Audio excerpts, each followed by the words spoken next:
Hi guys, welcome back to another video. In this video, I'll talk about how we can build clock using Python. So let's go ahead and get started. First of all, I'll click this one and create a main function.py and hit enter. Now here from t import all and from t import all. Now one more thing we need to import is from time. We will import string f time. Now we will define our GUI. So I'll write tk equals capital TK in this function. Now let's give a title to our GUI. So I'll write tk.title and then I'll write my title here. So I'll put clock using Python. Now I'll write my label here. So I'll put label equals and then label,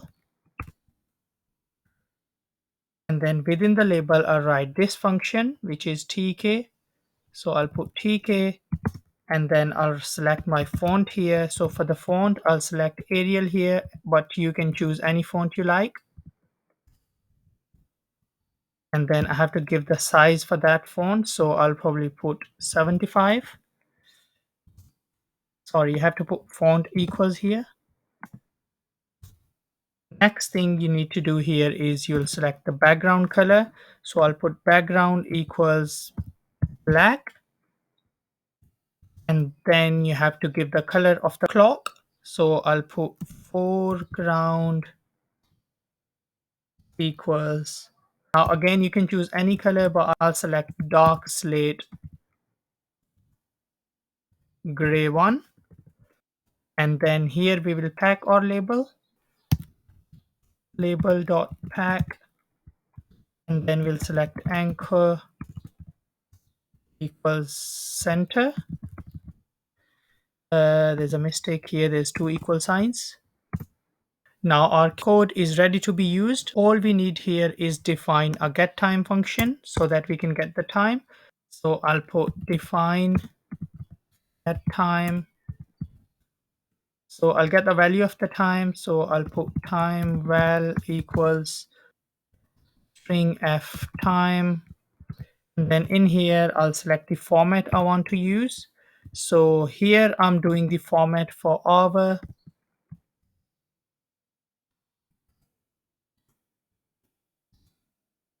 And minute. And then I'm also selecting second here. And with a space, I'm also putting AM and PM here.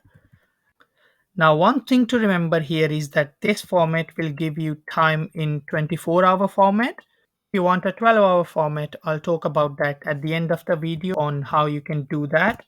So next I'll do is I'll do label.config to configure my label, and then I'll put text equals time val. So this is what we will show in the label. And then I'll put label.after, and here I'll put 100 milliseconds, which is actually 1 second, so that the clock updates after every 1 second. Then I'll call my get time function. Now that's done. Now to run this for the first time, we'll call the get time function, and then we'll run the main loop. Now if we run this code, you can see that this is giving us the time here, which is in 24-hour format. If we want to change this into 12-hour format to display this as 5 instead of 17, we can do that as well. And to do that, all I'll do is I'll just copy this one, paste it here, and let's just comment this one. And instead of t, you'll have to put I here. And now if we run this one, you see that's changed to 37 past 5 instead of 37 past 17. Now you can play around with these changes, and you can change your font, you can change your font size, you can change the background color and the color it displays on here, and you can put more information on here. This is the basic clock function using Python. I'll put the link of another video where we'll change this code to make a stopwatch in Python. If you found this video helpful, please like this video and subscribe to my channel for further updates. And I'll see you in the next video. Goodbye.